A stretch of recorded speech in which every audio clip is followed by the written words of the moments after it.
بدأ الإسلام غريبا وسيعود غريبا كما بدأ، فطوبى للغرباء، فكيف الثبات على الدين في آخر الزمان مع الشدائد والفتن والمحن.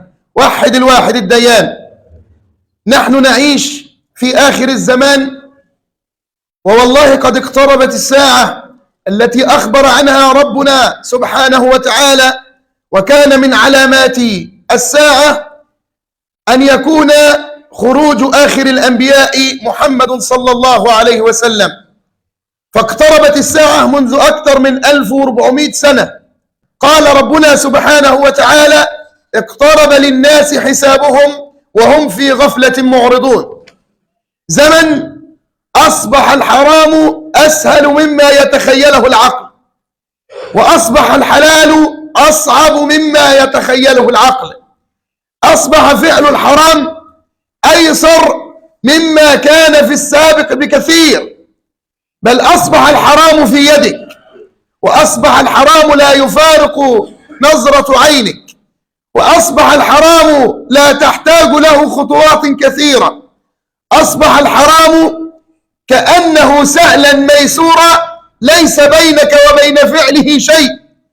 والنبي صلى الله عليه وسلم حذر تحذيرا شديدا من الفتن في آخر الزمان.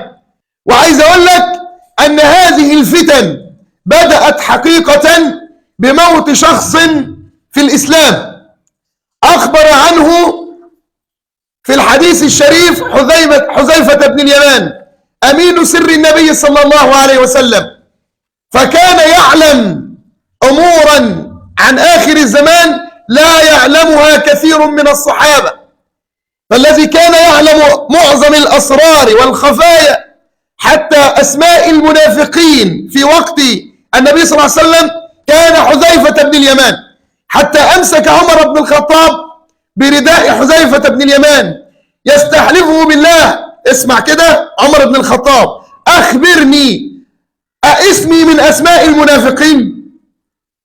عمر بن الخطاب بيقول لحذيفة بن اليمان: بما إنك أنت أمين سر النبي وعلمت أسماء المنافقين في هذا الوقت، أنا واحد منهم، وأنت تيجي الواحد دلوقتي يعني إن كان بيصلي الخمس فروض وصل الجنة على الرابع. وده عمر بن الخطاب. ما هو الباب الذي فتحت به الفتن؟ موت رجل من المسلمين، ألا وهو عمر بن الخطاب.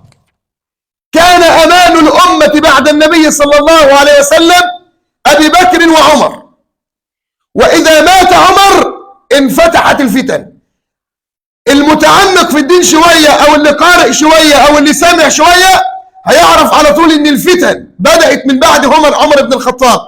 والمقتلة بين الصحابة والفتن التي وقعت كانت بعد عمر بن الخطاب. حتى عمر سأل حذيفة عن الفتن وكيف تفتح، قال: بباب يفتح. قال له عمر: أيكسر الباب أم يفتح؟ الباب ده يتكسر ولا يتفتح؟ قال حذيفة: بل يكسر. فعلم عمر أنه بموته هو ستنفتح الفتن. ومات عمر، ومن ساعتها الفتن تزداد في الأمة شيئا فشيئا إلى أن وصلنا إلى هذا الحد الذي أصبح الناس لا يبالون بالحرام ولا بالحلال. أهي عيشة والسلام.